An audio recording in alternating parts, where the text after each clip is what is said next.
आप सबने दोस्तों देखा कि सुरेश चव्हाण के नाम का नफरतबाज पत्रकार एक शो लेकर आ रहा था यूपीएससी जिहाद नाम से, जॉब जिहाद नाम से, सरकारी नौकरी नौकरशाही जिहाद के नाम से। इसका मकसद सिर्फ इतना था कि कैसे नफरतें फैलाई जाएं और यूपीएससी की तरफ से ध्यान दिया जाए और हमारे जो एक समुदाय विशेष से आईपीएस आईएएस बन रहे हैं उनके खिलाफ मोर्चा खोल दिया जाए ताकि पूरे देश में अफरा तफरी का माहौल हो जाए और जो सवाल सरकार से पूछे जाने हैं, भाजपा सरकार से, मोदी सरकार से, चीन भारत सीमा विवाद को लेकर, वो नहीं पूछे जाएं। हमारे आज सबसे बड़े देश के अंदर समस्या यही लोग खड़े करते हैं जो नाम की पत्रकारिता करते हैं और असली में इनका काम चाटुकारिता है। आप सुन के हैरान रह जाएंगे कि सुरेश चव्हाण के साथ कौन लोग खड़े हुए हैं इस नफरतबाजी के खिलाफ। जहां साहेब एक शब्द नहीं बोल रहे हैं, जहां कहीं एफआईआर दर्ज नहीं हो रही है, उसका खुला समर्थन आज पता चला जब ट्विटर के ऊपर हाईकोर्ट के स्टे के बाद यह ट्रेंड चलने लगा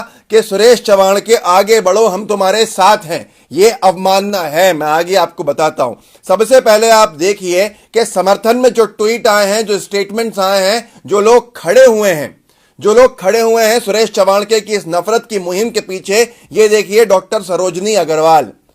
ये डॉक्टर सरोजनी अग्रवाल एमएलसी हैं, कहां की मेंबर ऑफ लेजिस्लेटिव काउंसिल, जो विधान परिषद के सदस्य होते हैं, विधायक के बराबर होते हैं। उत्तर प्रदेश में member org BJP organisation, UP MBBS MD, ये भारतीय जनता पार्टी की नेत्री हैं और विधान भवन की सदस्य हैं।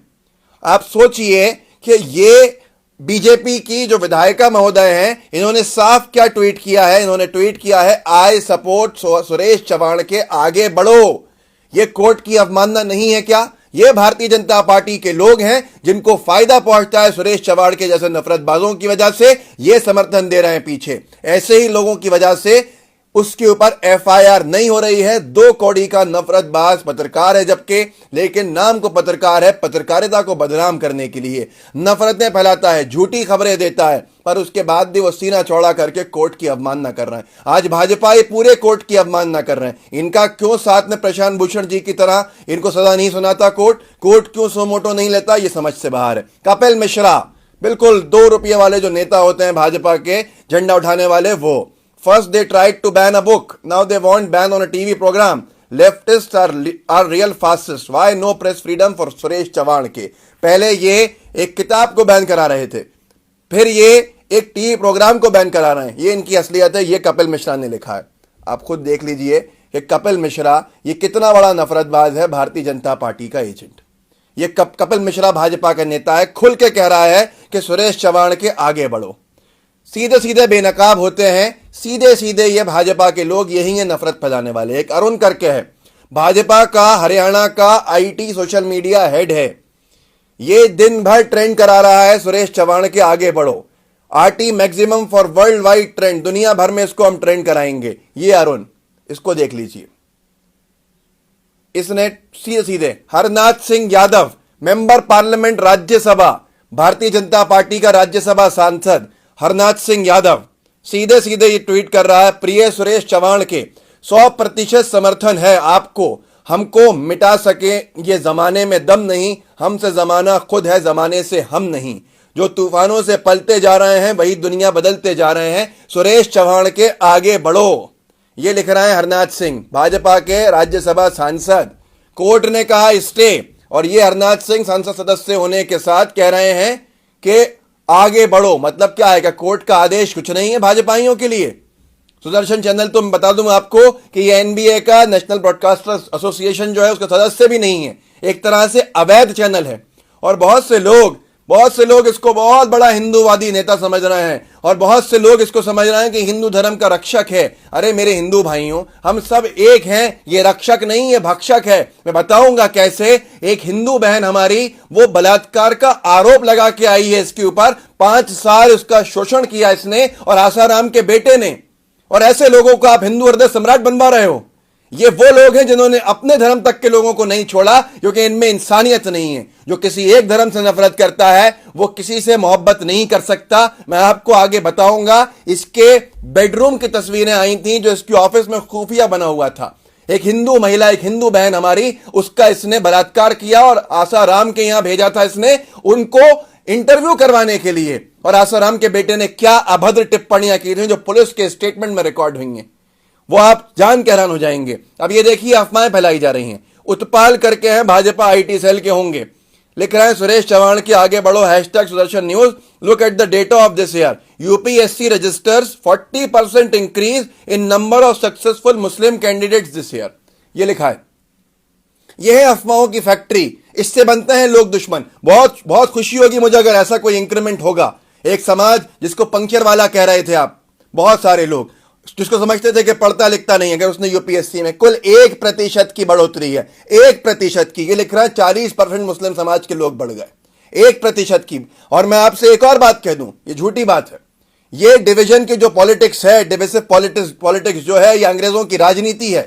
पहले हिंदू को मुसलमान से बांटेंगे, आगे और जाएंगे, फिर जात पात में बांटेंगे, फिर और नीचे जाएंगे, भाषा के आधार पर बांटेंगे, क्योंकि इनका काम है बांटना। अभी हिंदू मुस्लिम चल रहा है, फिर हिंदू हिंदू चलेगा, जैसे पाकिस्तान में मुस्लिम मुस्लिम चलता है। यह विचारधारा खतरनाक है।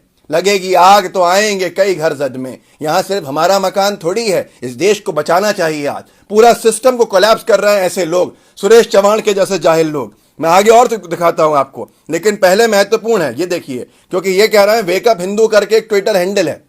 ये अंधभक्त जाहिल, इन्हें क्या मालूम भारत की सभ्यता, भारत की खूबसूरती, जहां हिंदू मुसलमान एक साथ रहा है।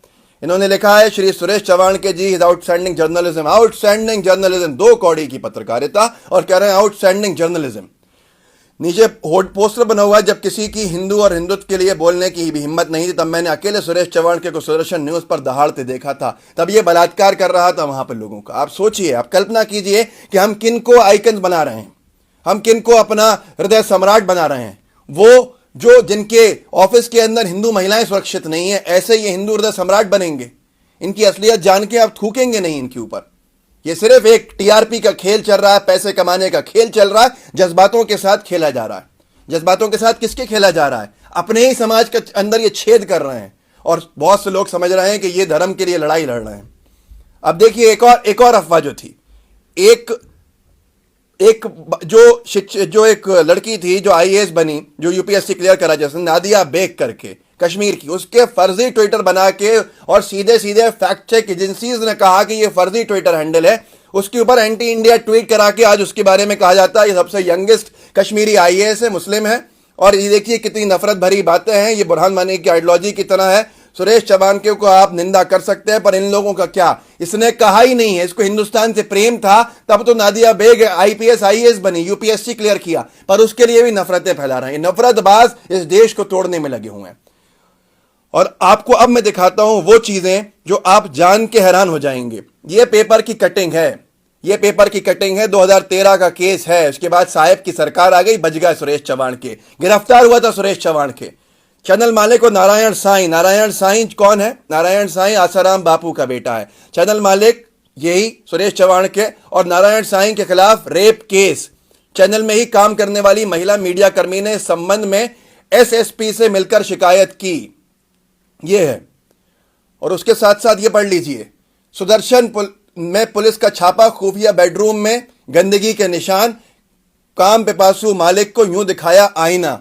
अब मैं आपको दिखाता हूं यहां पे कितने लोग आपको इनके, जब इसकी ऑफिस में रेड पड़ी थी, ये पड़ी थी पुलिस की रेड, देख लीजिए 2013 में हमारी एक हिंदू बहन ने करा था। आपको कि हिंदू हृदय सम्राट समझ रहे हैं बहुत से लोग इस जाहिल को, सुरेश चव्हाण को, जिसकी कोई पत्रकारिता में वैल्यू नहीं है, उसको आप समझ रहे हैं कुछ लोग। उनको दिखाना जरूरी है। ये पुलिस जा रही थी इसके यहां छापा मारने के लिए, ये एक महिला पुलिस, सबसे आगे पुलिसकर्मी। ये बेडरूम मिला था, देख लीजिए अच्छे से। ये ऑफिस में इसके बेडरूम था, जहां पे कम से कम 5-6 महिलाओं ने आरोप लगाया था, इस पे रेप का केस दर्ज हुआ। गूगल कर लीजिएगा, सुरेश चव्हाण के रेप केस। फरार रहा ये बहुत टाइम तक। ऐसे लोगों को हिंदू हृदय सम्राट बनाया जाएगा, ऐसे लोगों को हिंदू हृदय सम्राट समझा जाएगा। मैं आपको पढ़ के सुना सकता था यहां पे उस महिला के बोल। ये हिंदुस्तान टाइम्स की खबर है। Noida women accuses news channel owner of rape Asaram Bapu son of attempt to rape. क्या पता आपको क्या कहा था इस महिला ने? इस महिला ने कहा था कि मुझे सुदर्शन न्यूज चैनल वाले सुरेश चव्हाण के ने आसाराम बापू के यहां कवरेज करने भेजा। वहां नारायण साईं ने मुझसे कहा कि तुमको तो हमारे लिए भोग के तौर पर भेजा गया है, ऐसा सुदर्शन के मालिक सुरेश चव्हाण के ने कहा था। ये इस महिला के बयान दर्ज हैं। वो अपनी इज्जत आबरू जान बचा के वहां से भागी और उसको भाग के फिर उसको एफआईआर कराने में कितनी दिक्कत हुई। और अब क्योंकि सरकार बदल गई है तो अब कोई मतलब ही नहीं है, खुल के ये इस तरह की बातें लिख रहे हैं। कैसे अनभक्त हैं मुझे समझ में नहीं आता, कैसे लोग हैं। ये देखिए एक और खबर, सुदर्शन टीवी के संचालक व आसाराम के बेटे पर लगा रेप का आरोप। सुरेश चवाणके ने बताई इसको साजिश और उसके बाद बहुत सारे सबूत इसके खिलाफ खड़े हो गए थे। ये भागता फिर रहा था। आप आज समझ गए होंगे जो मैंने आपको शुरू में ट्वीट्स पढ़ के सुनाए, भाजपा के विधायक, भाजपा के सांसद कैसे समर्थन कर रहे हैं दो कौड़ी के नफरतबाज सुरेश चवाणके को। वो कुछ लोग इसको हिंदू हृदय सम्राट बता रहे हैं। मैंने आपको यह भी दिखाया कि कैसे इसने एक हमारी हिंदू बहन का बलात्कार किया जिसने केस रजिस्टर करवाया हुआ है और अभी भी ये बेगुनाह साबित नहीं हो गया है। तो ये सारी चीजें सामने हैं, जागरूक कीजिए, लोगों को बताइए कि कैसे जज्बातों से खेला जाता है, कैसे लोगों को धर्म के नाम पर उकसाया जाता है। क्या अंतर है आतंकवादियों में और सुरेश चवाणके में? वो भी धर्म के नाम का दुरुपयोग कर रहे हैं, ये भी धर्म के नाम का दुरुपयोग कर रहा है।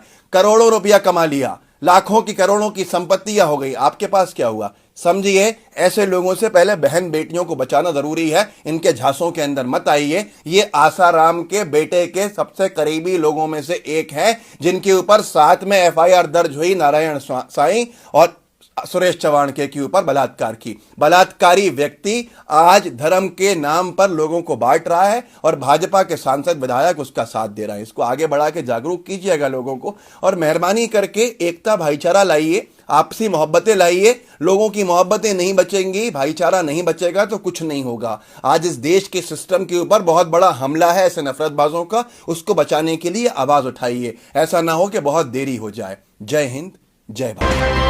खबरों में बने रहने के लिए सब्सक्राइब करें खबर सब और घंटे के बटन